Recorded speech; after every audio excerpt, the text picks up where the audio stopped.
Distinguidos miembros y colegas, bienvenidos. Welcome to the 2023 USHCC Legislative Summit Afternoon Plenary.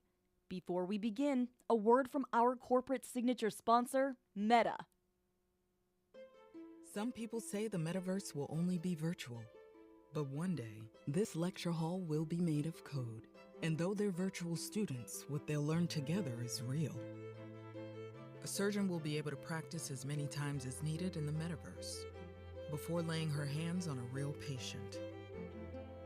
Being able to explore a spacecraft is one thing, but the metaverse will let us go farther than any rocket can take us. In the future, students will be able to take a field trip to ancient Rome. And young artists can learn from a masterpiece.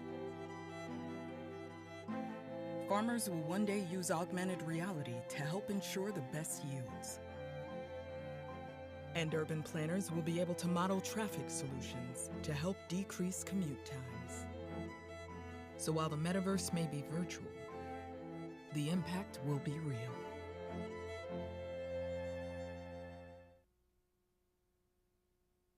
Welcome, representing our corporate signature sponsor, Economic Opportunity and Advocacy, U.S. Policy at Meta, Diana Dukas.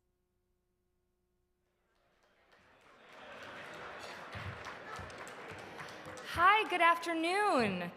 Hi, everyone. Thank you so much for having me. My name is Diana Dukas, and I lead our Economic Opportunity and Advocacy efforts at Meta.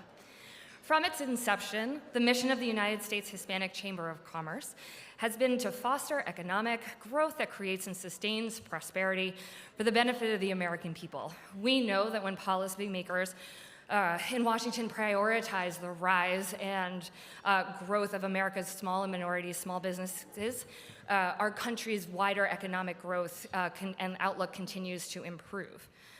Meta is a proud partner of the USHCC for a long time, and in this vision. And as a social network, we know the power and importance of sharing our stories, connection, and building community. Because Meta, at its core, is a way for people and businesses to connect to one another. Since the pandemic, consumer shopping habits have shifted, and people and small businesses have turned to digital platforms like Facebook, Instagram, and WhatsApp to build or maintain their community. And we know that they look to tools and community platforms like ours and use tools like targeted advertising, which allows for small businesses to connect with customers and find new audiences, helping people discover products and services they may not have had otherwise. But we know that by supporting small businesses as they start and grow, local communities and economies grow with them.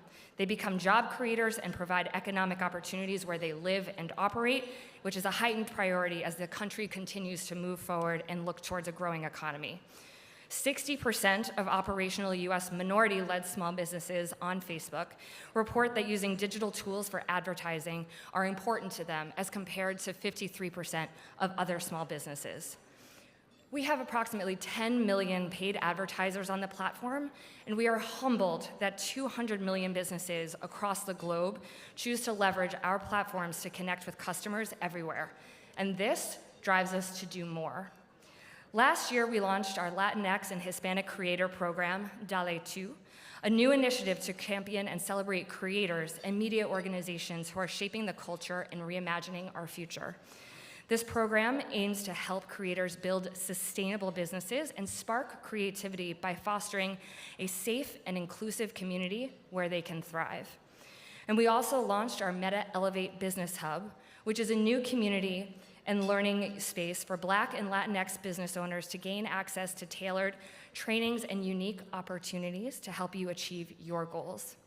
With that, I just want to say thank you very much. I hope you enjoy the Legislative Summit and lunch. I look forward to seeing you all later. We are now pleased to welcome to the stage, representing our corporate platinum sponsor, Wells Fargo, their Senior Vice President, External Engagement, Diverse Segments Representation and Inclusion, Ruben Barrales. Yay! Woo! All right, we got your attention. They told me I have 1 minute, so I told them I'll do it no matter how long it takes. So I got 3 more minutes, okay, from the CEO. Make sure they know that before they run me off. Well, welcome everyone to DC.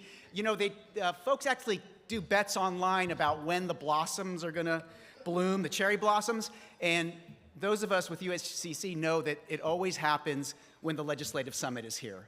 So thank you, USHCC, for helping bring spring to Washington, D.C. So I've limited time. I got a lot of things to say.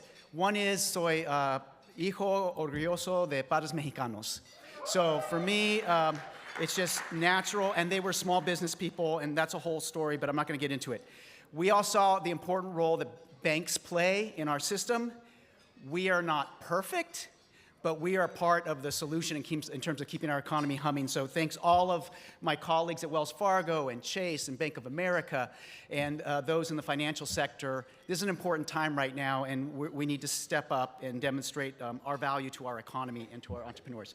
No way, I only have 1 second left. Okay, so I gotta say, Wells Fargo proud to be the #1 bank providing loans to Latino families looking to buy houses, but buy homes. We are going to work on Latino home ownership with a proud partner of ours, Unidos US, and we're going to be announcing something in the near future, housing affordability, Latino home ownership. And we're a big bank, but we're made up of individuals, and I got to point out the Wells Fargo table. I'm going to point out Lester Ramiro. If you're a small business, Lester, stand up. Lester is a small business banker at Wells Fargo. Please, if you're a growing business, we got Bernie Ramos, who is with Middle Market. So if you're a growing business or you want to be a growing business, if you're in the DC area, community relations, our investment, philanthropic investment, Victor Barola, please say hi. And then Karina Ruiz, if you need anything at Wells Fargo, Karina Ruiz is the person. And it was just kind of an understatement, but we, by a force of nature, Patty Juarez is the first individual to serve as the leader of Latino affairs in Wells Fargo, focused exclusively on Latino affairs, small business and otherwise. Patty Juarez, stand up for a second. I know folks saw you at breakfast, but Patty will be my padrina in crime as we work to support the Latino community. So thanks everybody, enjoy your lunch, or for the Californians who just got up, enjoy breakfast. Thank you. The 2023 Legislative Summit would not be possible without the leadership of our event chair. She is the Associate Vice President, External Affairs at Comcast Corporation, responsible for national partnerships with diverse stakeholders on policy issues that span media, technology, and telecommunications. Please welcome to the stage to introduce and moderate the next fireside chat panel, USHCC Chair-elect, Ms. Jacqueline Puente.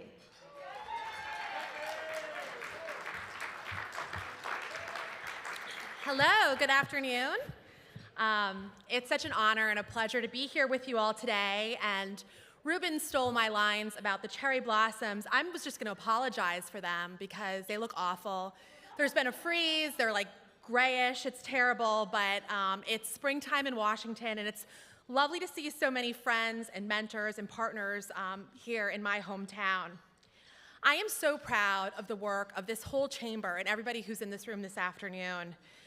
From the board of directors that puts in so many hours on calls and Zoom chats, working to create this program and programs around the year, to the incredible staff that are so creative, so hardworking, and my dear friend Ramiro Cavazos, who leads this whole group of individuals every day. I am so thrilled for the trajectory of this organization as we're moving forward to modernize our Chamber of Commerce and bring best-in-class programs to everyone in this room and in the communities where we live. Comcast is so proud of our partnership. We're a company of chamber enthusiasts. I often say chamber champions. We're leveraging our unique experience in media and technology to bring the tools for economic justice and equity to everyone in all communities where we live and work. We're doing this by opening more than 1,000 Lyft centers across the country, providing vets, seniors, low-income families with free internet, and awarding millions of dollars to RISE recipients, which are small businesses, in terms of money, marketing, and the technology that they need. None of this is possible without the tremendous partners in this room who are the heart and soul of our work. Now, enough about Comcast. It's my great pleasure to bring up a friend and mentor to the stage. Cristobal Alex is a government, political, and advocacy leader. He's the head of Tusk Strategies in DC. He's also a political analyst on your favorite channel, MSNBC. He's the founding president of the Latino Victory Project.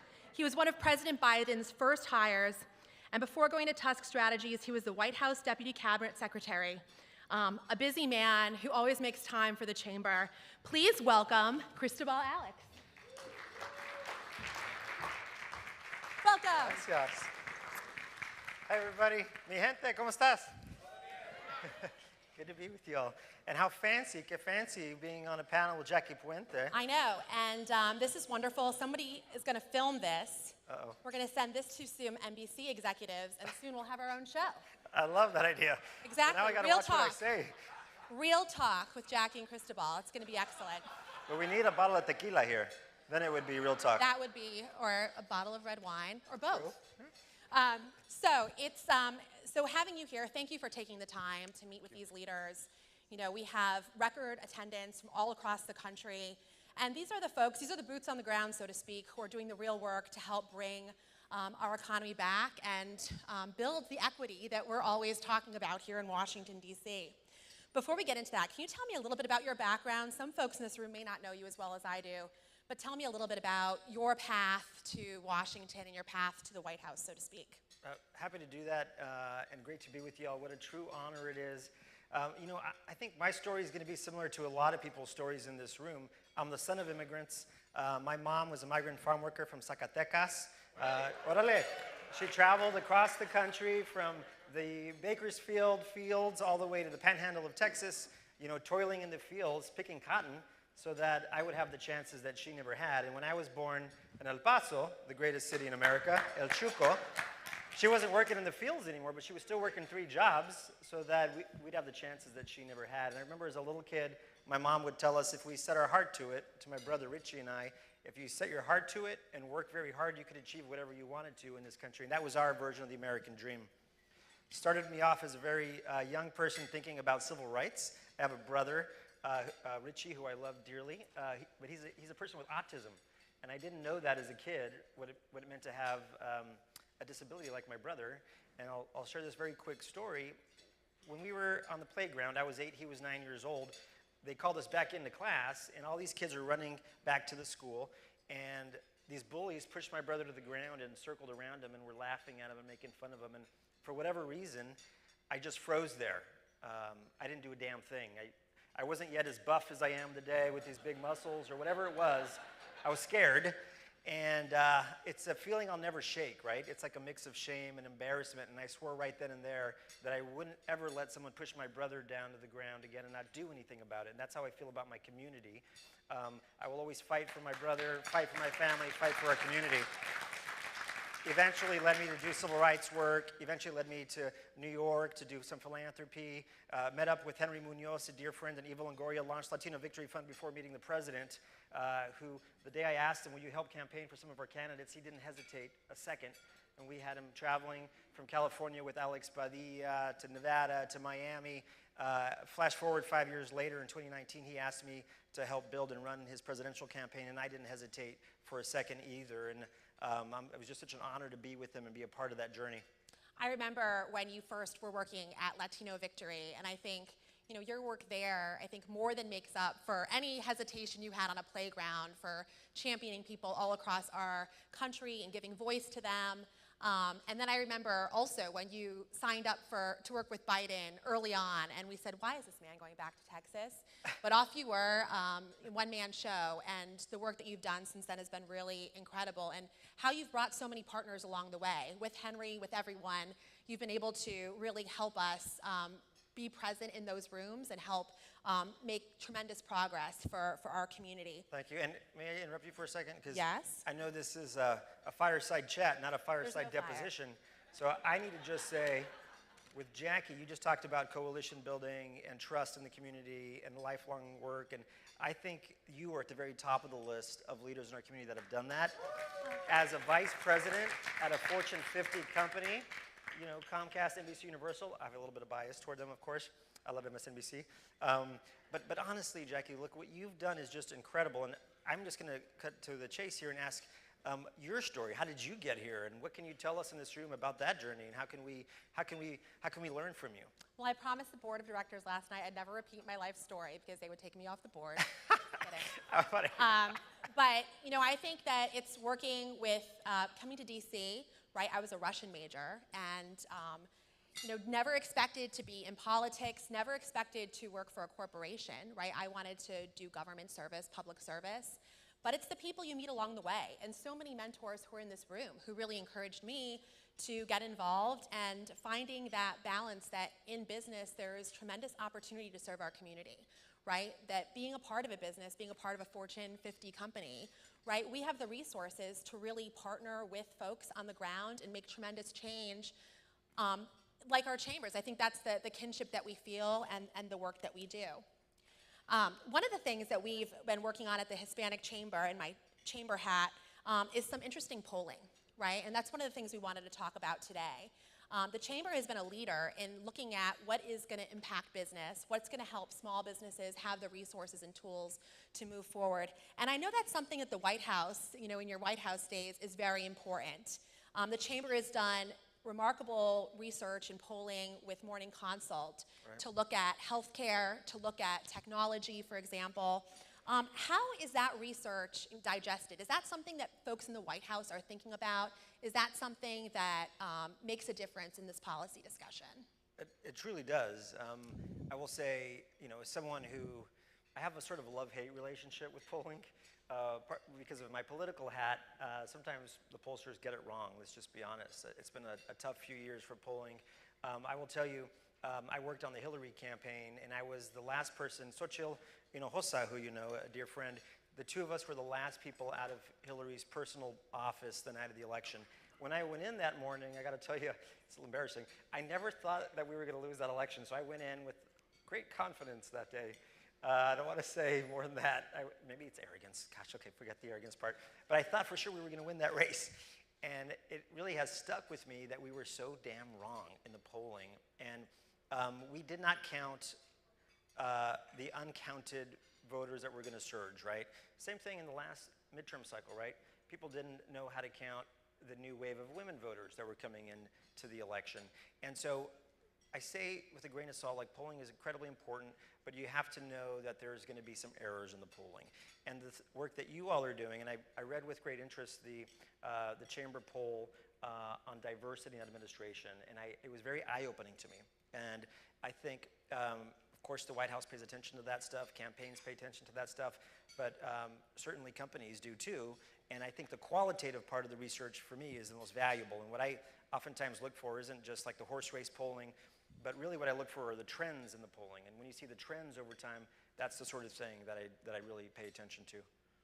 And I think that one of the benefits of being on the board of the USHCC and spending time with chamber presidents, regional, state, even more local, a city chamber president, is really having the impact or the opportunity to talk to their members, right? What are they hearing on the ground, right? And seeing how that often does line up with national polls. And as we've seen with our polling, right, we go back to chamber leaders. I'm looking at Jessica Cavazos from Wisconsin, right? She has a thriving community there, and seeing that there is a connect of what people want to see in government, what people want to see in terms of policy that will help their local businesses succeed. You know, we're here as a business organization, pro-business organization, and that may have some tension at times with policy in the White House. What do you think are some of the big challenges between, you know, the White House and the business community today? Or what do you think are some of the traps that we should be thinking about now that you're in a strategy role, you're advising your clients? What do you think are some of the things that this audience should be considering as they're preparing their advocacy, and tomorrow they'll be on the Hill and meeting with various leaders? Yeah, that's a great question. And in a second, I'm going to put it back on you because you are a leading expert on this. I am interviewing you. Hey, I thought it was a chat. Back to this? Chat, it's like, you know. Okay. There's no fire. That's not literal. yet. Okay. But, you know, I think there are, and I'm not just going to talk about the White House here, but I think we are in a very polarized environment. And I think the Disney case study is a really important one, and looking at what happened with Governor DeSantis and Disney and the reactions both publicly and privately and how that affects the business. And I think we're going to see, as we get into this presidential election, a very difficult environment for businesses. And there are very few places where the right and the left join up, and it's often where they do, it's usually to beat up on some big businesses, right? So I think if you are in the big tech sector, I would say, you're going to have to put on your big boy, your big girl pants, because that's a place where we know there's going to be some friction. I think on issues related to China and the business issues there, that's obviously going to be a place where both the left and the right come together. I think polling around, going back to your polling question, I think the fight against junk fees and things of that nature, very populist themes, and that polls very well. And I think we can expect to see a lot around that too. But the flip side to the challenges in government are just that the Biden administration has really kind of opened the floodgates to creating opportunity for businesses, right? There's a reason why we have nearly full employment in the Latino community, an all-time low. There's a reason the economy is as strong as it is coming out of a pandemic. There's a reason why you have all of these resources flowing through the, whether it's the Inflation Reduction Act or the Infrastructure Act, there are all of these investments and opportunities. And because we have an administration and a president who cares deeply about this, the very first executive order that he issued was one on equity.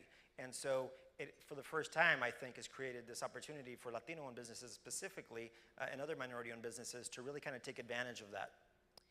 And I don't want to make it sound like it's all bad, right? Because I think we have many partners and friends in this room from government, and we know that to get real solutions, right, to find the way to yes, we have to build strong coalitions with government and the private sector, right? And I think that is something that we bring. We are solution-oriented as an organization, right? We want to be there helping to identify the paths forward for all of the business owners here, for all the chamber leaders here. And so do you feel that this administration will be open, maybe more so going into the election season, for those solutions that companies, that the private sector can present as viable ways to help increase equity, get more people working, get more people on the path to economic justice? Absolutely, 100%. I think this is a very friendly administration towards those exact things. I think back to some of the more interesting things that we were able to do in the White House, in my time at least, is really kind of focusing on the supply chain, focusing on how do we increase jobs in key markets, how do we bring back jobs to the U.S. And I think those are all unique opportunities, and it's in large part because of who the president has selected to come into the administration, right? I'll wrap with this, which is, I'm very proud of who we have working in the cabinet. For the very first time ever, we have 4 Hispanics on the cabinet, leading on the most important issues of our day, including Isabel Guzman, who I love and who you're going to hear from in a little bit. 15% of the entire administration Latino. That's never happened before. And even the Republicans are getting in on the act. Have you heard of George Santos? He's done so much for his community, He's brilliant. the many communities that he represents. Yes, thank you. We're going to wrap now. This has been a great show. I told you I was going to get in trouble. But no, un placer. It's such an honor to be with you. Thank you for joining us. We'll talk to you soon. Gracias. All right, everyone. Have a great day. Bye-bye. The USHCC Legislative Summit Plenary Luncheon will continue shortly. As we begin our meal service break, take a minute to share your USHCC Legislative Summit memorable moments on our Twitter and Instagram live feed, brought to you by T-Mobile. Be sure to tag your social media posts using the hashtags USHCCLeg23 and T-Mobile Business. Please enjoy your meal. Buen provecho.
We hope you enjoyed the delicious meal. We're now honored to welcome our next speaker, who will offer remarks highlighting the recent Latino Business Action Network's Latino Entrepreneurship Report and their collaborative work with the United States Hispanic Chamber of Commerce.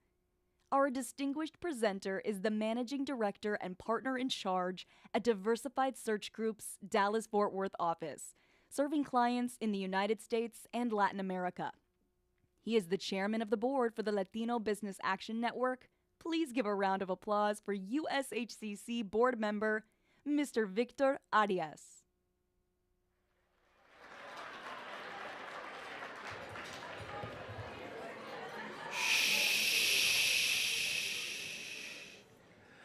Thank you. We can do the networking after these events, just out of respect for our other guests that are here. So thank you all. I appreciate it.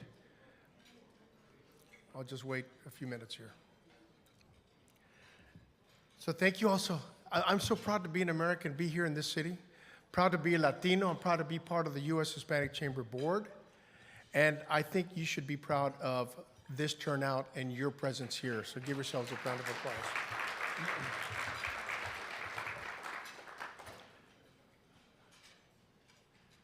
Let me see if I can ask for somebody to put up the presentation. There we go.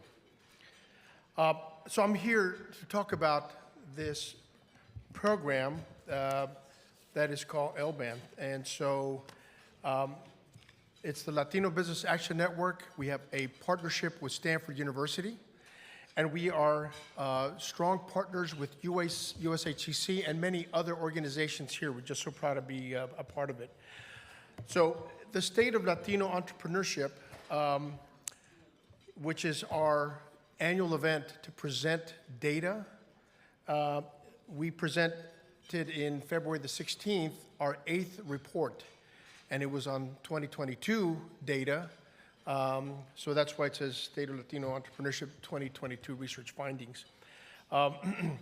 And so it was done before a packed house at Stanford University, 700 plus people there. We filled up the auditorium and we had 2 overflows for this event. It continues to just generate tremendous attention and excitement on campus and throughout the country. The president of Stanford and the dean of the business school gave welcomes and they gave presentations. So it's a high-level event, not only at Stanford, but throughout the country. So what is LBAN? It's a dynamic Silicon Valley not-for-profit that we put here. But we partner with Stanford along research around a scaling program and empowering the national ecosystem. This was a brainchild of Jerry Porras, a professor that wrote a book called Built to Last, and some others. I was one of the co-founders, and I currently chair that.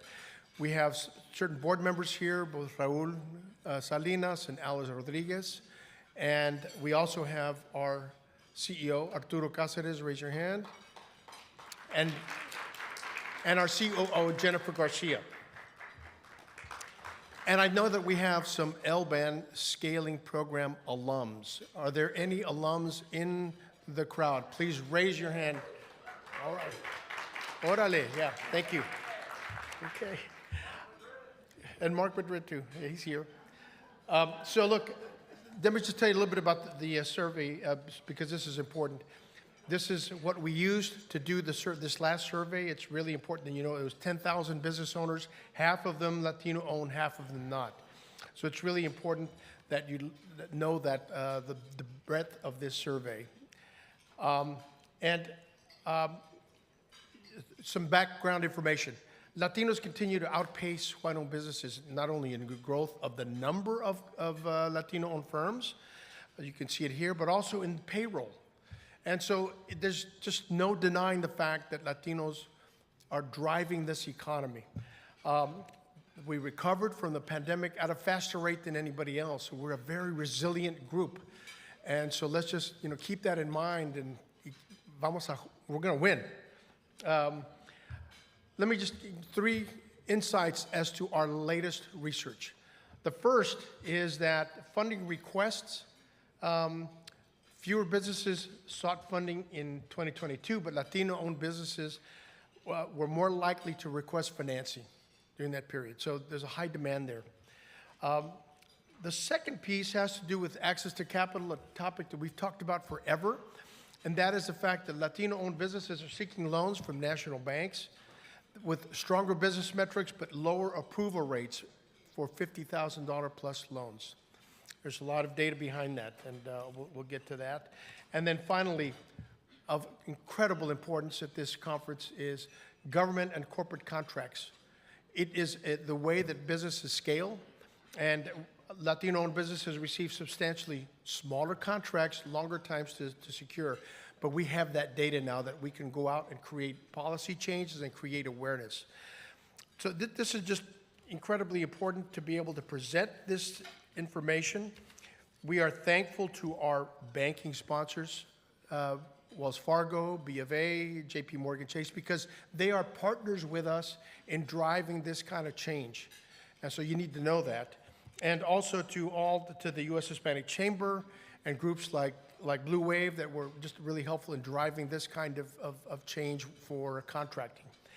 I leave you with this, which is a QR code that you can download the survey, and it's just continue to drive change.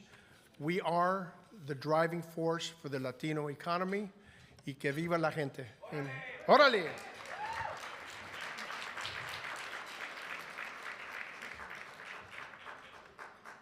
We are honored to invite our next featured speaker to the stage.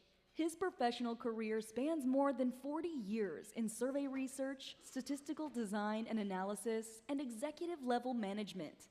He served as the 2021 president of the American Statistical Association, previously served as the president of the American Association for Public Opinion Research, where he later received the 2021 APOR Award for Exceptionally Distinguished Achievement.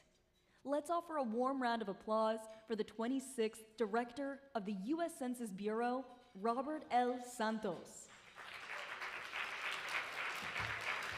Hola. Hello, everyone. Good afternoon. Okay, I'm at the U.S. Census Bureau, right? But, you know, it's an absolute honor to be here and address you today. And I want to thank the United States Hispanic Chamber of Commerce for the opportunity to interact with you. So every time I get in front of a group of Latinos, I just want to talk about home. I'm sorry. So that's just who I am. Como quiera. So, you know, I'm from Texas, right? I was born and raised in San Antonio. Que viva! Mi pueblito. In fact, I still maintain a home in Austin, even though I live in D.C. Mi vida loca has brought me back to Washington, D.C. To serve our country as the head of the largest federal statistical agency. And so here I am. Aquí estoy. I stand before you as a public servant, a Latino public servant. I serve our nation, and that includes every single one of you. It's humbling, it's an honor, and it's also a great challenge. But I know that as a leader, I can help our nation, and that's just what I'm doing. But I'll say a little bit more about that in a minute. First, let me tell you why I admire so much the USHCC. The Chamber has been a valued partner of the Census Bureau for many years. We especially appreciate their engagement and feedback leading up to and during the challenging times of the 2020 census. And we appreciate all the partners that are represented here, the corporate partners and others that participated as well in the 2020 census. As a trusted voice, you promoted public participation in the census using social media, public service announcements, and direct outreach. We needed a community of the whole to get this done. And we very much appreciate and acknowledge that support and the extent of success that we had in the 2020 census was very much due to the efforts of the community, so thank you. But there's another reason that I like the Chamber so much. You're an association of professionals who come together to help the Latino, the Hispanic business community.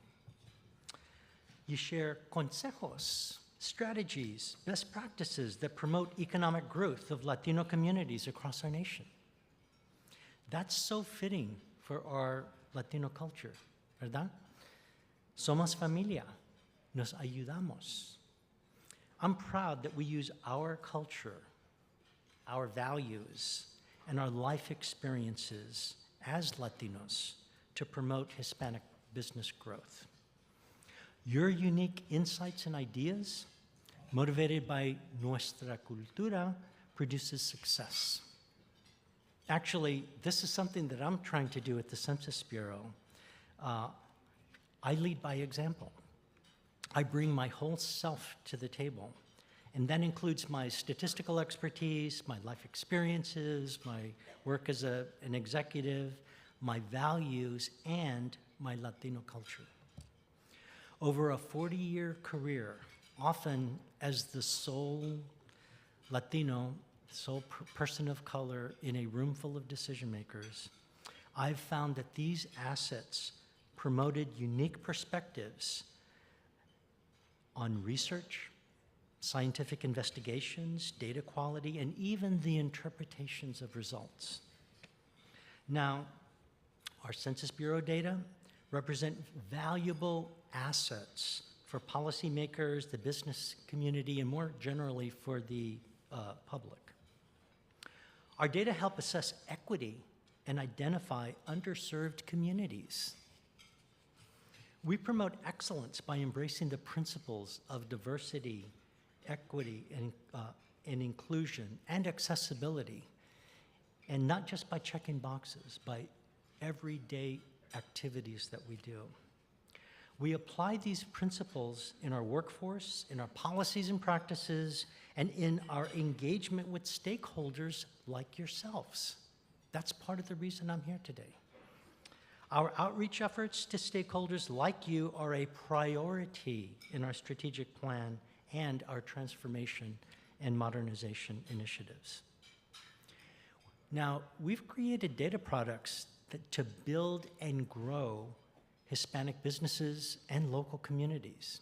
In fact, we have a treasure trove of data to advance business. So let me tell you about just a couple. The first is a data set called Total Business Ownership by Demographics, long title, but it offers economic and demographic data for businesses and business owners by sex, ethnicity, race, and veteran status. So from it, for example, we know that in 2018, there were 4.2 million Hispanic-owned businesses with revenue or sales totaling $600 billion. So the next one is the annual business survey. The 2020 data from that survey show that there were over 375,000 Hispanic-owned businesses, and they employed just under 3 million people with annual revenue or sales totaling under $500 billion. Even more data are available by industry for the nation, the state, and metro areas. By the way, we're making a concerted effort to address the data needs of Puerto Rico. Last month, the Census Bureau,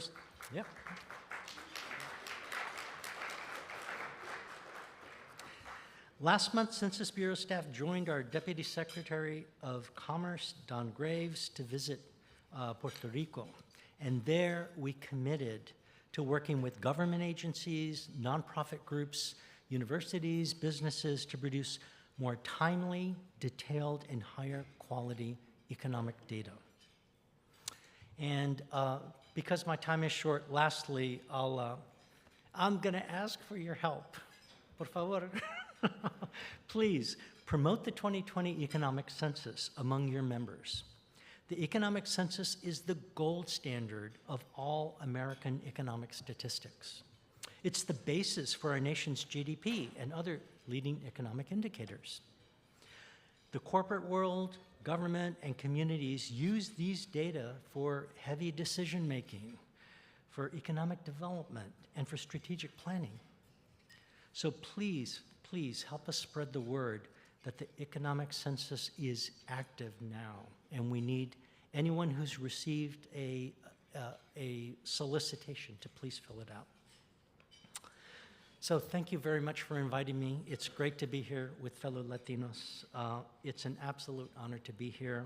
I hope it's not the last time, and I look forward to continuing relationships with the Chamber and with all of our corporate partners. Abrazos. Bye.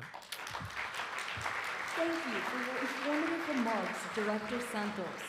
At this time, we welcome back up to the podium to introduce our next speaker, Principal at Point B and USHCC Chairman of the Board, Mr. Nelson Rainieri Jr. Good afternoon. Wow, I hope you're enjoying the conference, and the obvious is worth stating, it's your presence here that makes this conference great. Wow, whether you're representing a Hispanic-owned business, a chamber, you're one of our many sponsors we deeply appreciate, or a government agency, your presence here sends a very strong and clear message to our country. And that message is simple yet powerful, that the United States cannot fulfill its full potential if our Hispanic community does not fulfill its true potential. As the phrase goes, the math just doesn't work out. And at the core of fulfilling our potential is ensuring that best opportunities for all Americans in all capacities are possible. Given the complex challenges of our country and of this planet that we continue to face, we're fortunate today to be joined by our Surgeon General, someone who, as Teddy Roosevelt said, is that man in the arena. Dr. Vivek Murthy is now in his second tour as Surgeon General. As our nation's doctor, his mission is to help lay the foundation for a healthier country, relying on the best scientific information available to provide clear, consistent, and equitable guidance and resources for the public. As Vice Admiral of the U.S. Public Health and Commission Corps, Dr. Murthy commands a uniformed service of over 6,000 dedicated public health officers, serving the most underserved and vulnerable populations. Let's give those folks a round of applause so he can hear it. Okay? Thank you for their service. As a renowned physician, research scientist, entrepreneur, Dr. Murthy brings a wealth of experience and skills to his position, along with degrees from Harvard, Yale School of Medicine, and Yale School of Management. More degrees than a thermometer. I've had the honor of visiting with Dr. Murthy, who's from Miami on a few occasions, and I always walk away not just more enlightened, but actually more inspired to be of support for his vision for our country. Dr. Murthy, on behalf of the U.S. Hispanic Chamber of Commerce, we are very appreciative of you and your office's continued interest to collaborate with our chamber. And please know that you have a committed partner in our chamber, and we look forward to your remarks. Please give him a good round of applause.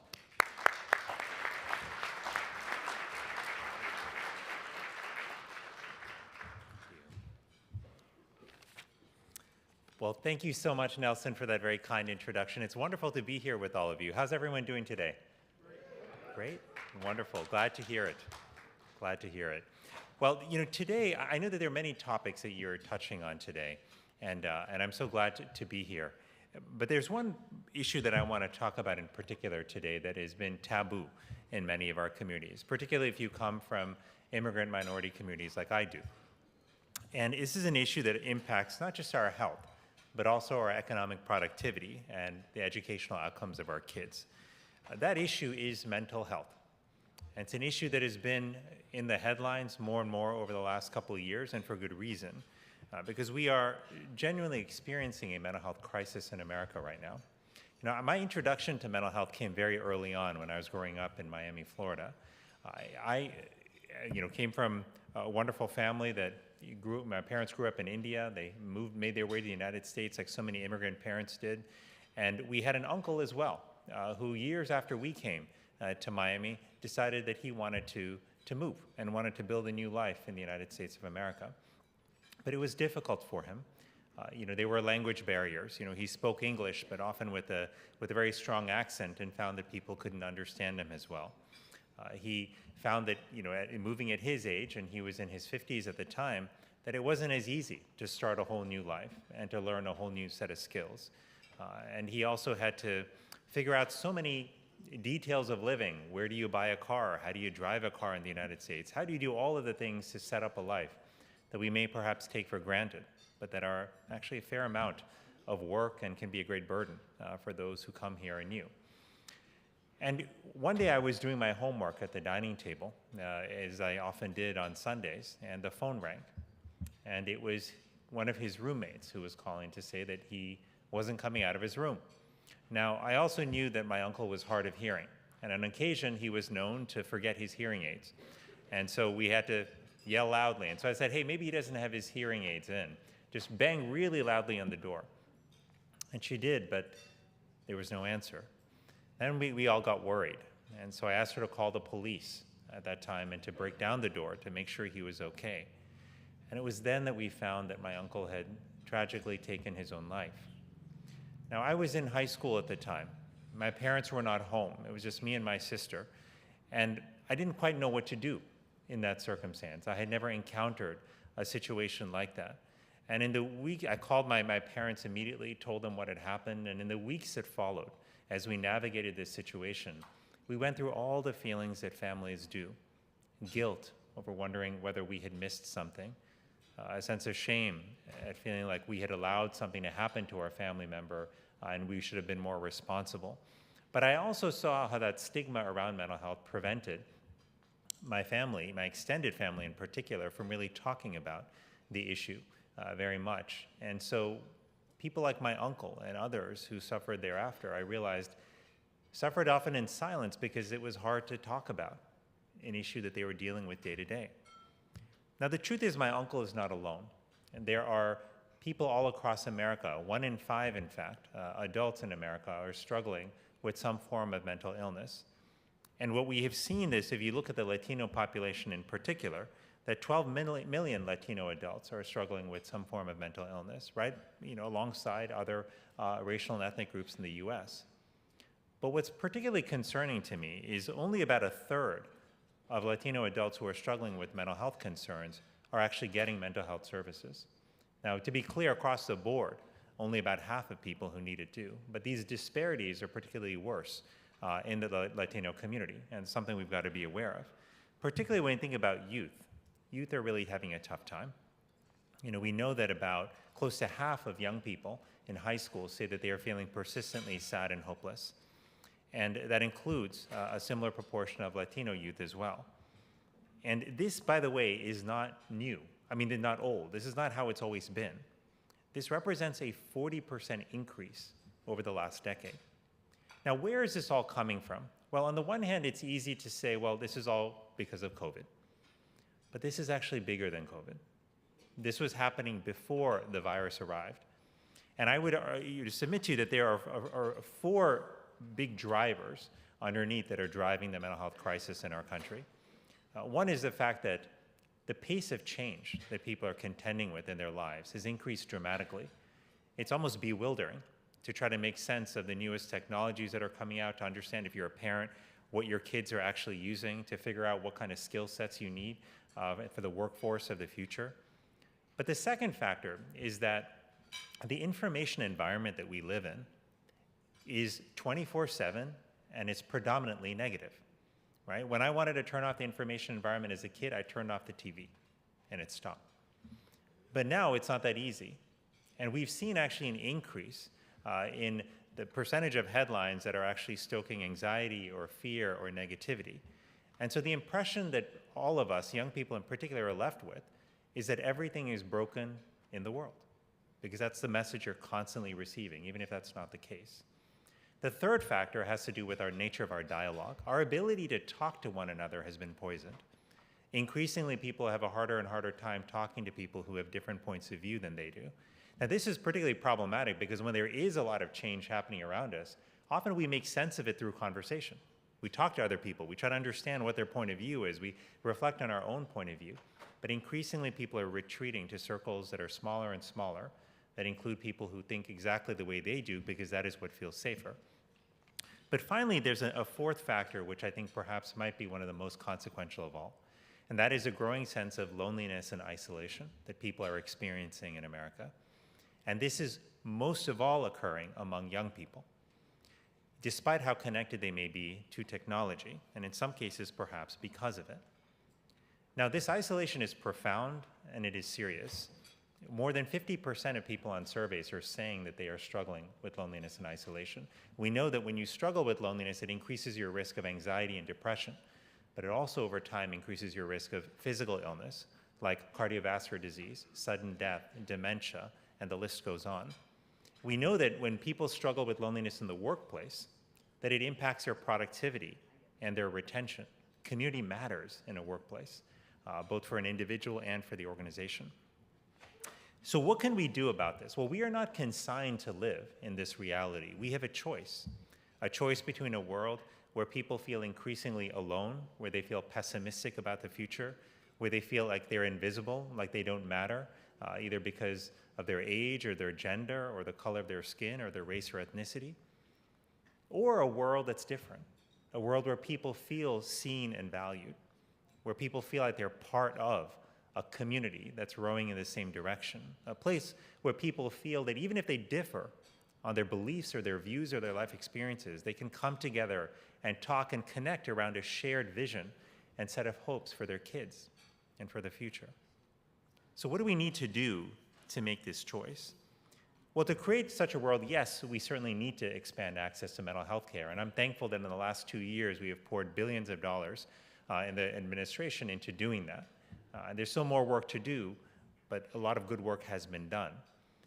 Yes, we also have to have more conversations around mental health and address the stigma around this terrible illness, and that we are also increasingly doing, led by young people who in colleges and high schools across the country are talking more openly than my generation did, and certainly than other generations have. But I also think to address these deeper drivers, there are 3 critical things we've got to do. Number 1, we have to build social infrastructure in our country. Well, what does that mean?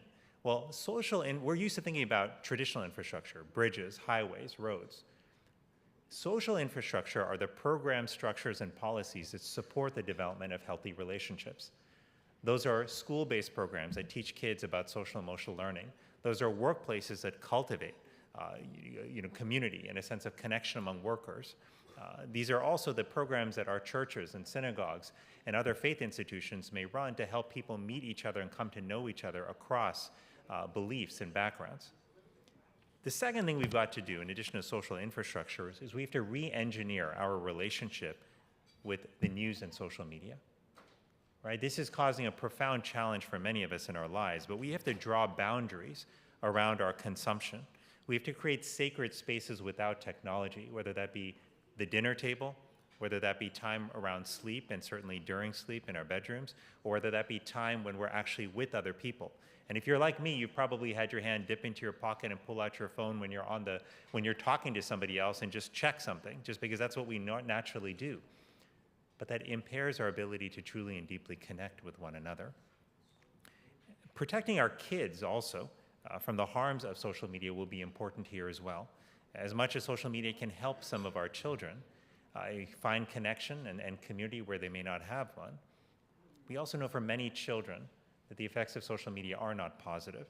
And increasingly, when I travel the United States and talk to young people in high schools and colleges around the country, they tell me 3 things consistently about social media: that it is changing negatively how they see themselves. It makes them feel worse about themselves because they're constantly comparing themselves to other people. Second, they say it's making them feel worse about their friends. They see their friends doing all kinds of things without them.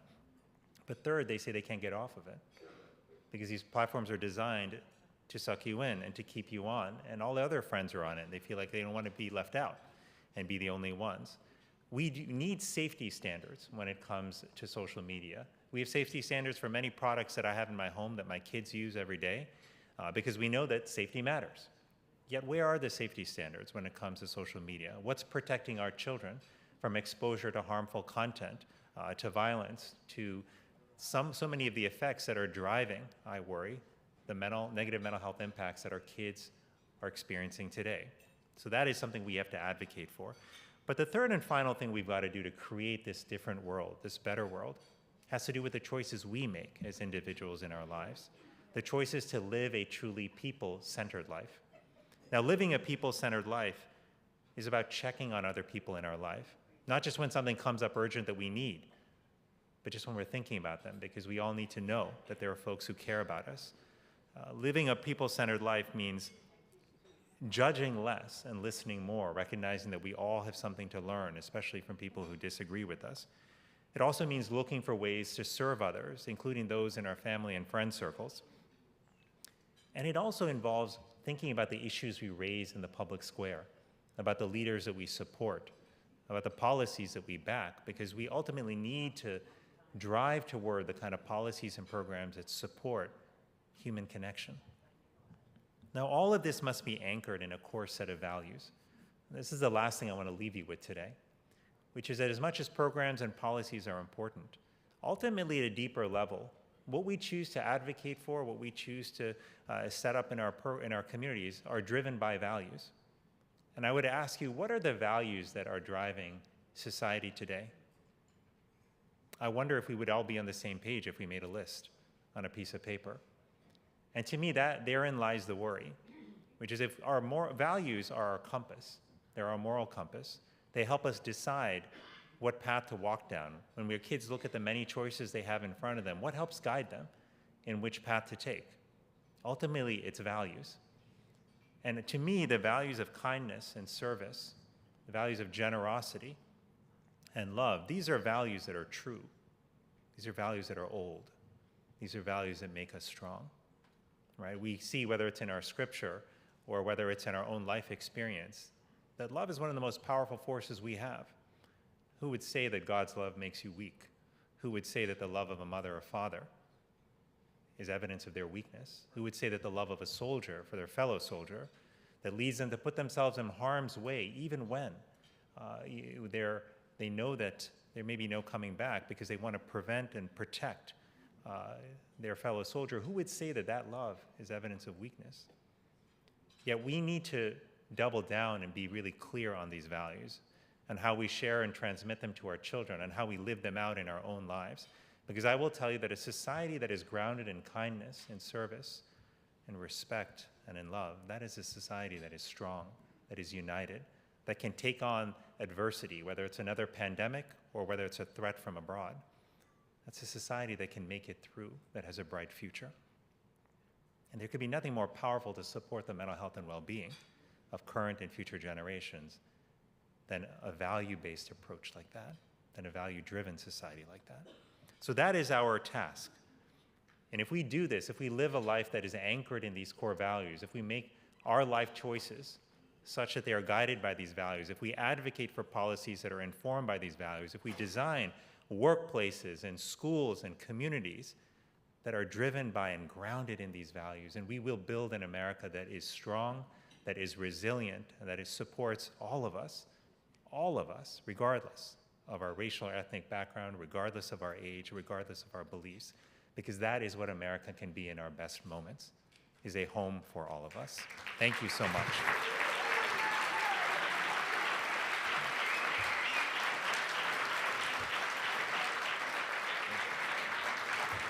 Thank you so much.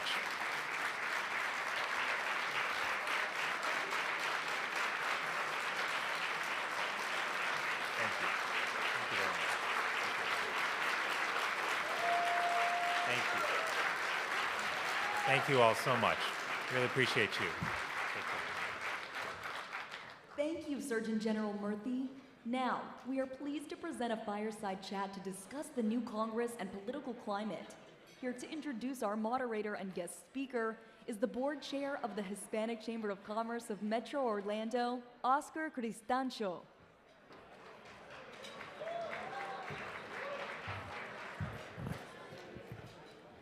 Good afternoon, everyone. It is my pleasure to be here with you today on behalf of the Hispanic Chamber of Commerce of Metro Orlando.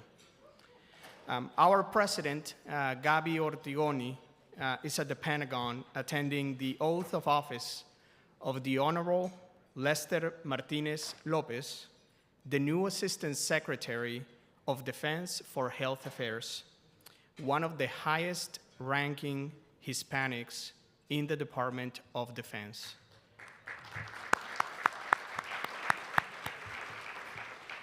I have the pleasure of serving as the Vice Chair-elect of the Hispanic Chamber of Commerce of Metro Orlando Board, and we are proud to be the host of the USHCC conference in September. Yep. Thank you to the leaders from Orlando who are attending this legislative summit. So thank you, delegation, for being here with us. Today is my honor to welcome you all to this fireside chat between two remarkable women, Lori Montenegro and former Congresswoman Ileana Ros-Lehtinen. Now, I promised it will be impossible in 2 minutes to highlight all of their accomplishments, so I will be brief in my introduction. Lori Montenegro is an award-winning journalist with over 20 years of experience reporting on politics and breaking news for Telemundo and NBC News. She is known for her fearless reporting on issues affecting the Latino community and for her commitment to accurate and impartial reporting. Our other guest today, former Congresswoman Ileana Ros-Lehtinen, is a trailblazer and a true icon in American politics. She made history as the first Hispanic woman elected to Congress, where she served for 28 years. She is a champion for human rights and a leader on issues related to national security, foreign policy, and women's rights. Today's conversation promises to be insightful, thought-provoking, and perhaps even a bit surprising. We will hear about the most relevant challenges and opportunities that Latinos face today in Washington, D.C.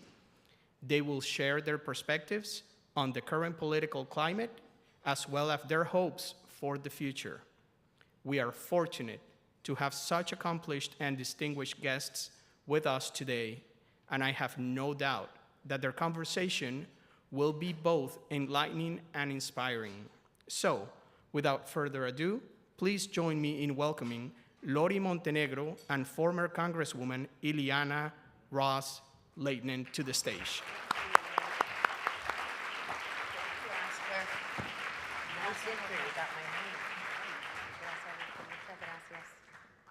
Hello, everyone. Buenas tardes. Buenas tardes. No los oigo. Very good. Yes, Sid, I saw you already. It's going to get me into trouble. Congresswoman, let's get off we're already... Me tienes que decir, Ileana, because we've known each other too many years for you to lay this Congresswoman Okay, on me. so full transparency. The first time that Ileana and I met, I was a young woman who had just started out in radio in Miami in La Cubanísima, WQBA. And Ileana, I saw her, I was assigned that day to cover her election. She was running for the State House. That's right. In Tallahassee, Florida.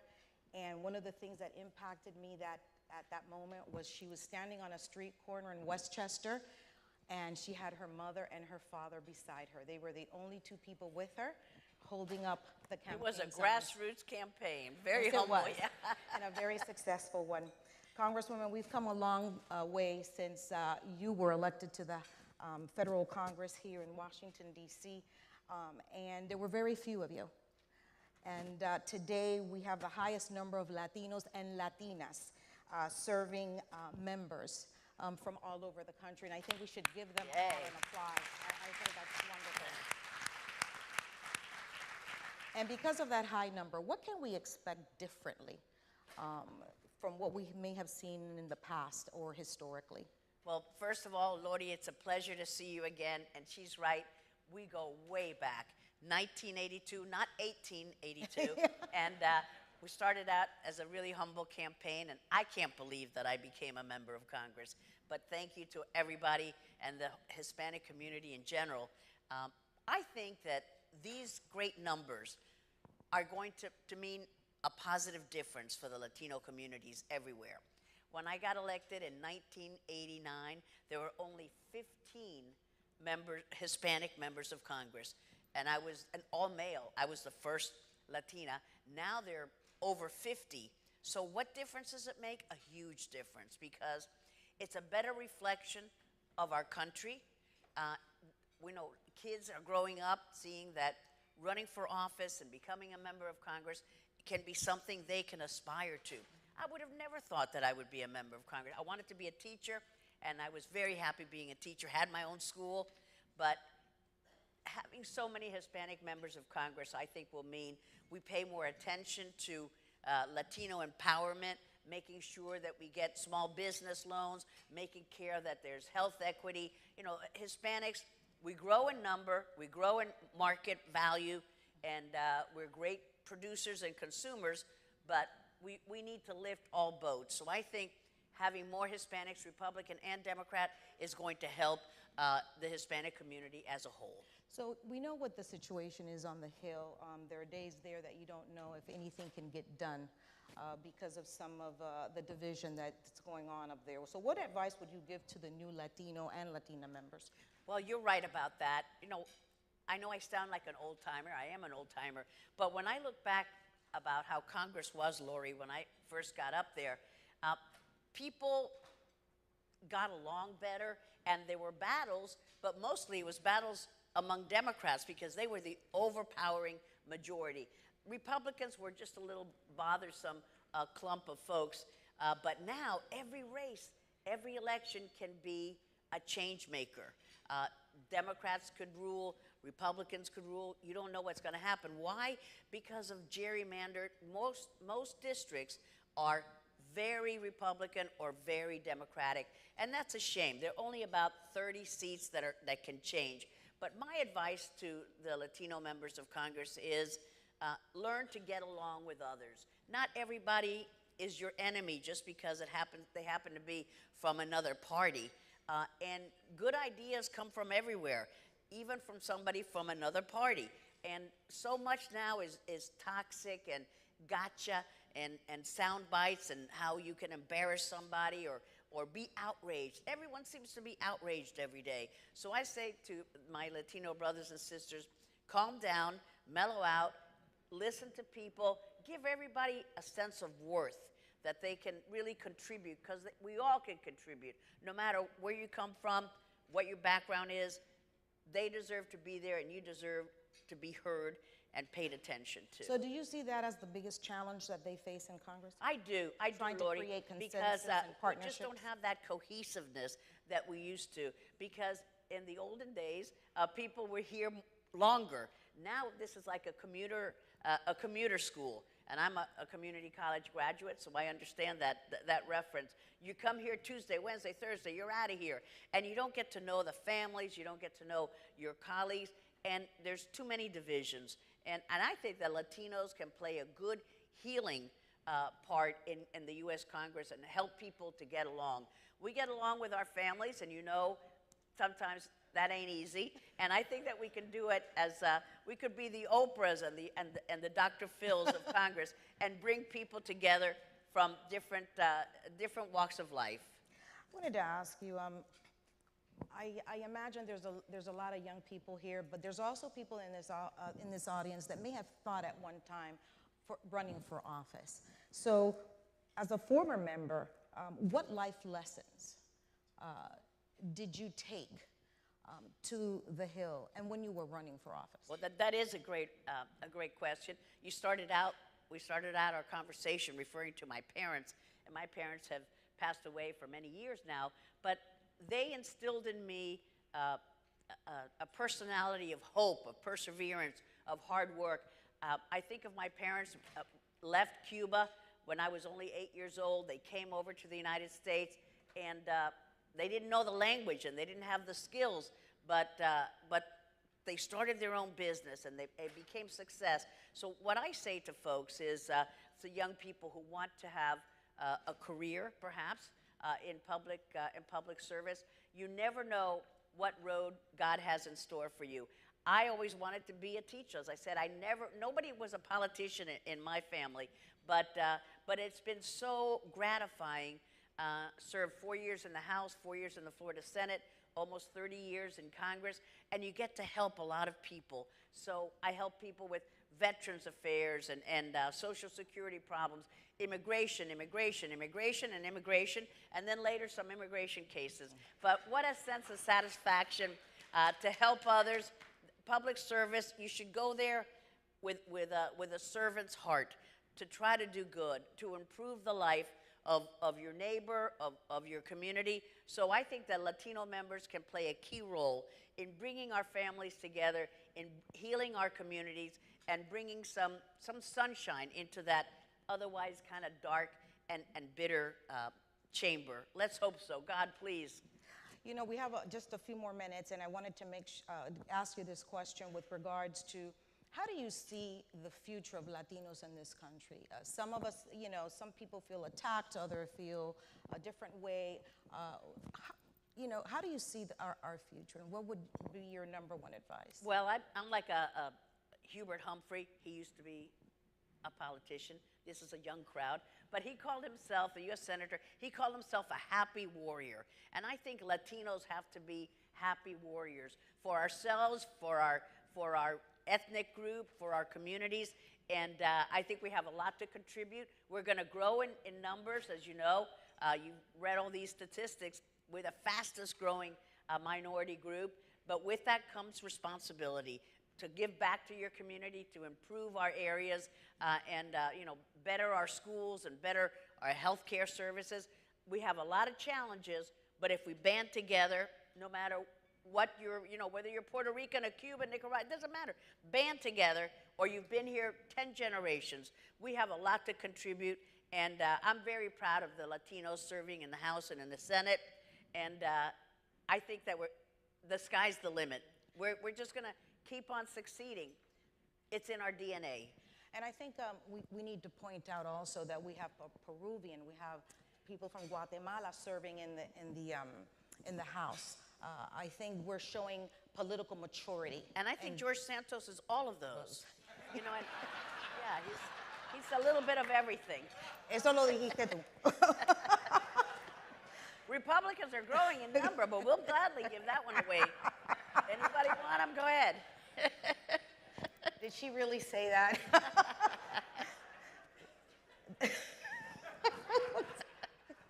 Oh, count on Ileana. What word of advice do you have for our Hispanic stakeholders, many of them in this room? How can they be a catalyst for change in our communities? By helping others. I think that is part of who we are. You know, I was sitting next to a young lady, that beautiful pink suit. Stand up a second. She started out, I just met her there at lunch, started out as a janitor, and now she owns a company that hires a lot of janitors and cleans military bases. So she helps others, and that's what we need to do. You've been a success because here you are at a great institution, the U.S. Hispanic Chamber of Commerce. Help others. Tenemos que ayudar a todas las personas, and it starts with you. Be the change maker. You can do it. Congresswoman, we have run out of time, but I think we can for surely say that many of us in this room are standing really on your shoulders and have been able to get to the next level because of the work that you did in the U.S. Congress. Thanks for this great country that's given us so much. Let's take advantage of those opportunities. Thank you. Gracias, Lori. No, gracias a ti. Thank you all for Gracias.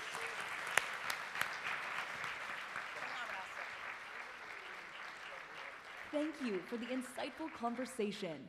Joining us to introduce our plenary's keynote speaker, she has 25 years of banking experience and is the former president of the Fort Worth Hispanic Chamber of Commerce.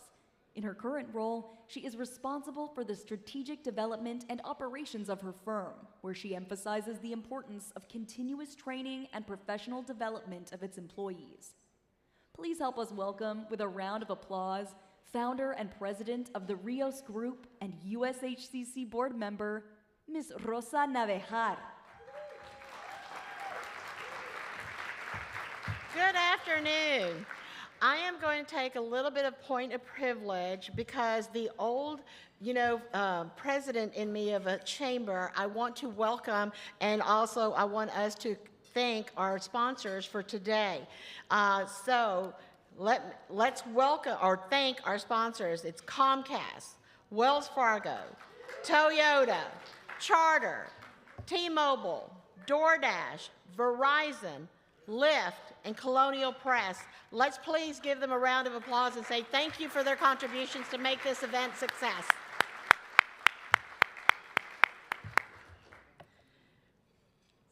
today I have the honor of introducing our administrator. Isabella Casillas Guzman was sworn in as the 27th administrator of the U.S. Small Business Administration on March the 17th, 2021. She serves as the voice for Americans' 33 million small businesses and innovative startups in President Joe Biden's cabinet. Administrator Guzman was born in Burbank, California, and is of Mexican ancestry.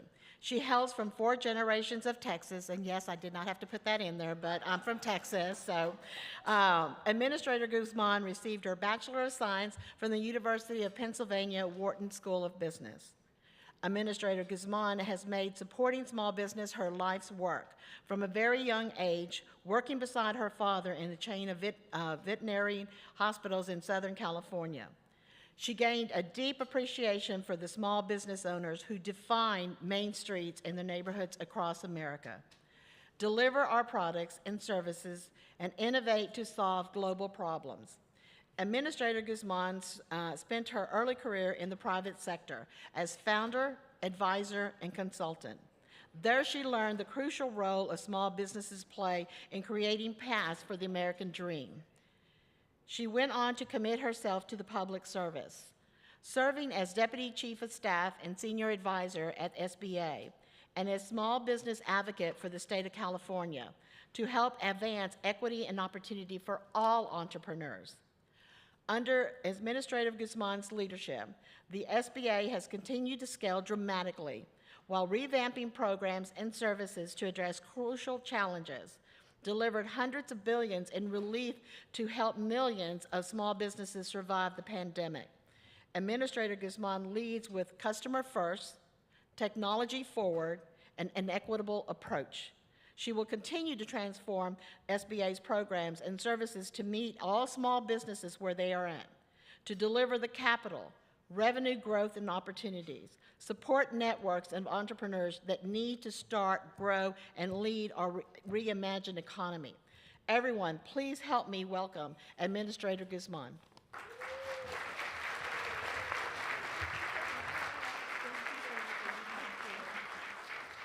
Hello, everyone.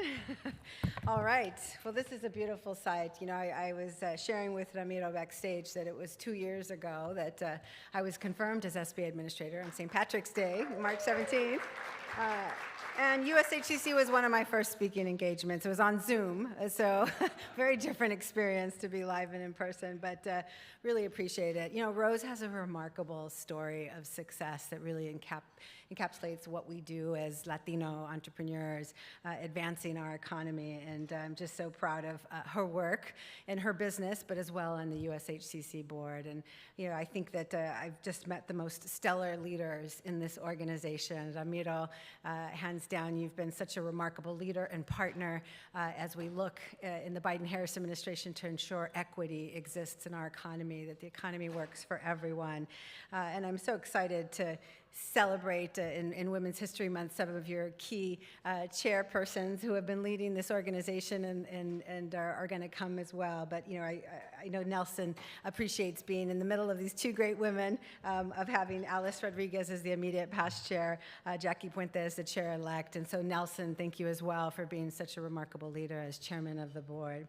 You know, your organization really helps power the 5 million Latino-owned small businesses in this country who make such an incredible impact, $800 billion to the U.S. economy. And they're everywhere around this country. In 45 of the 50 states, Latino rates of entrepreneurship are growing. So there's incredible opportunity to continue to grow this economy thanks to the entrepreneurial spirit that lives so deeply in our community. And my personal journey has been about that American dream of business ownership, as was shared in my father's experience, having grown up in a small business family, worked as free child labor in a small business family, and paid eventually. Yes, I will stand up for myself. But just to have experienced business ownership at such a young age through the eyes of my father, and see how hard he worked, and how everybody who walked in that front door, every client was just so valuable to him. And I think of my father, my own entrepreneurship and starting a print production stage, a framing company, and consulting businesses. I think of all those experiences, the challenges that I know businesses face every day, as well as the opportunities and the potential to really be a pathway to prosperity for our communities, as it was for my own family. And I believe in an SBA that, of course, helps deliver that American dream of business ownership, serves as the voice for the 33 million small businesses and innovative startups, but as well, I believe in an SBA that really meets our businesses where they are, but not only that, everywhere that they are, and being able to connect authentically to build trusted relationships so that we can power our entrepreneurs. And, President Biden, if you think back to the beginning of his administration, really walked into an enormous crisis with the global pandemic, with businesses being challenged and failing. His economic agenda has powered our economic recovery, and now, we can proudly proclaim that there have been 12.4 million jobs created. We've seen 10.5 million new business applications, and that is a remarkable number because it's 84% higher than historical averages. Those new businesses that are out there trying to start and grow are really representative of the hope that we see in our economy as we look to build an economy from the bottom up and the middle out, and one that works for everyone. And Latinos are a really key part of that growth. And we are the changing face of small businesses. I said that 45 of the 50 states have seen growth in Latino entrepreneurs, but we are 10x the rate of other communities, and that leadership, especially amongst women, in particular our Latinas, is what is charging forward that small business boom. And it's folks, like Rosa, who has her business in Texas doing contracting at large scale, who's 5x'd her business since her acquisition. And but it's also individuals across the country. And there's a few stories that I want to reflect upon because I really think about them and am motivated by them as I power through my job. And it's Andrea Vigil. She's from Allegiant Electric in Nevada. But when we talk about the future of a clean energy economy and the business opportunities that result, that is Andrea. She is an electric company that is installing EV charging stations across the state and looks to expand beyond that as well. She's getting the contracts to create a clean energy economy of the future. And then it's in addition, when we talk about our investments in childcare and infrastructure, we're so lacking in this economy. I just recently met with an incredible franchise network in Minnesota, Natalia and Mariela, two partners that have Tierra Encantada, which is a bilingual childcare facility, and they are just doing an incredible job, an amazing facility that they've invested in with great profitability, delivering childcare so that people can become entrepreneurs and go to work. And so when we talk about the challenges that we're faced in this economy, our small businesses are the ones behind solving for some of those challenges. And the SBA is responsible for making sure that small businesses can plug into the enormous opportunities that are at hand thanks to the Biden-Harris administration's investment in our economy, whether that's investments in infrastructure, building those roads, those airports, as Rosa is doing, as well as ensuring that broadband, affordable broadband, is delivered to everyone, which encourages micro entrepreneurs. It's about making sure that all of our small businesses are part of the manufacturing infrastructure, the supply chain infrastructure that our country needs to be competitive globally and to be resilient. 75% of manufacturers are 20 and under employees, those small mom and pop shops that so many of you know and experience in your chambers. But we want to make sure that the small businesses have a part of rebuilding our manufacturing and our supply chain. And then, of course, through the CHIPS and Science Act, and then, of course, through the Inflation Reduction Act, which is about that clean energy economy.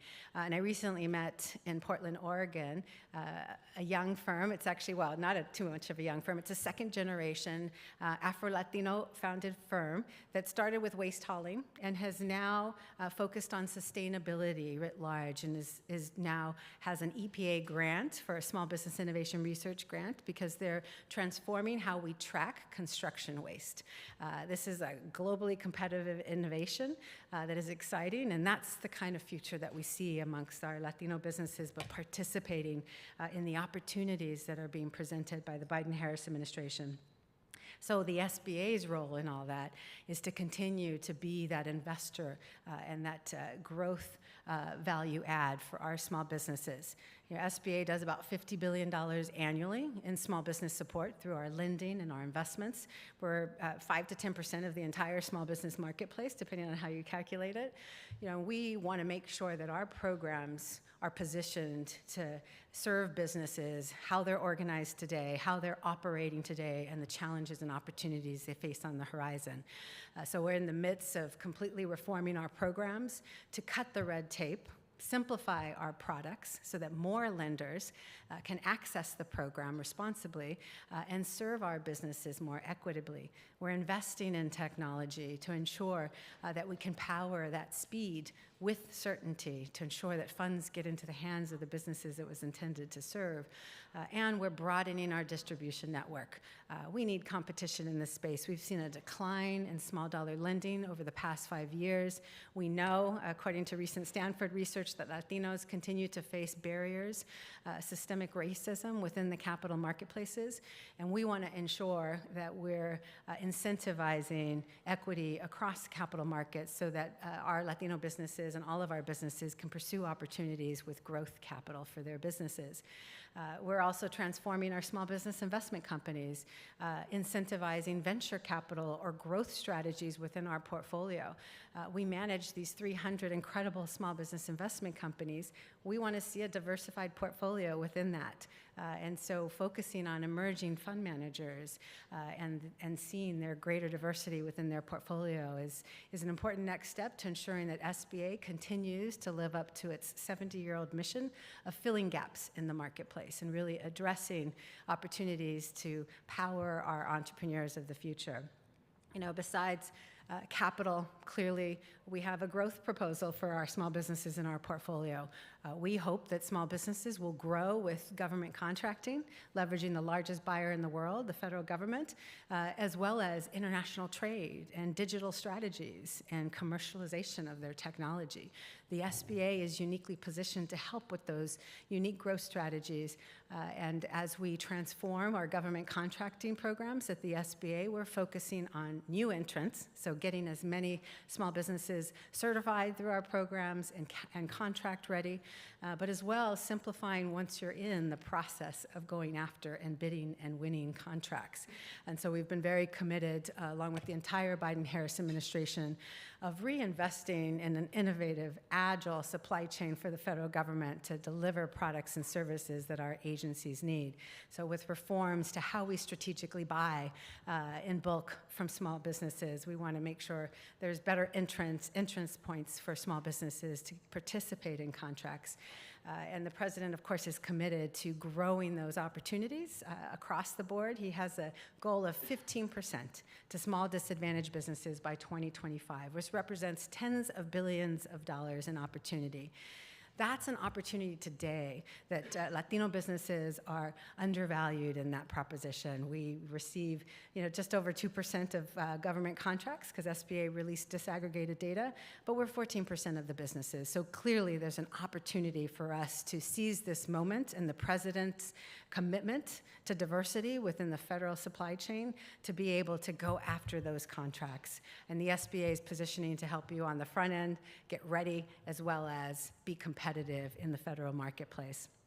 And then lastly, I would just say that our networks are what really makes us strong at the SBA. We are the largest network of ecosystem providers across the country. We've been positioning to not only support our small businesses through our traditional avenues of our small business development centers, our women's business centers, our veterans business outreach centers, and our SCORE partners, but we're looking at a future ecosystem that is more inclusive, that ensures that we can culturally competent or competently provide in language and culturally appropriate services to all of our businesses. And so on that, I want to thank USHCC for the great work that they've been doing, empowering the President's vision around a community navigator program that helps small businesses connect to federal resources. The President wanted to ensure that we never repeated the early days of PPP, where businesses that didn't have that lawyer or that banker or that CPA on speed dial were disadvantaged in the PPP marketplace. And so the Community Navigator pilot program was launched through the American Rescue Plan with $100 million of funding to support a network, a hub and spoke network of providers that could deliver for our small businesses. And USHCC is doing just that. They've reached over 100,000 businesses. They've directly consulted and advised intensively 2,000 of them to help them actually achieve new levels of contracting and other revenue growth opportunities. And they've gotten $80 million in additional funding into the hands of those small businesses. And surprisingly, or not surprisingly, it was actually the President's intent, was that they're doing this in language in a way that's building trust in the Latino community to assure them that the SBA is there to serve them. The SBA sees them, the SBA recognizes how important that they are to this economy, and is committed to making sure that we can serve them into the future, as they are the ones who are building our economy.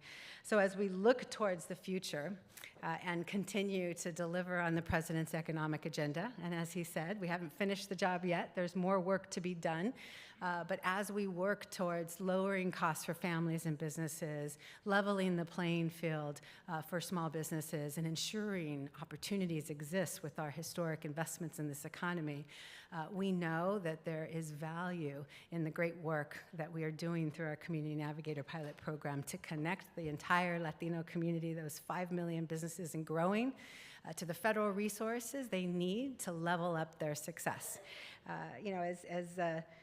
It's my profound honor to be in the most diverse cabinet in history, and that's right.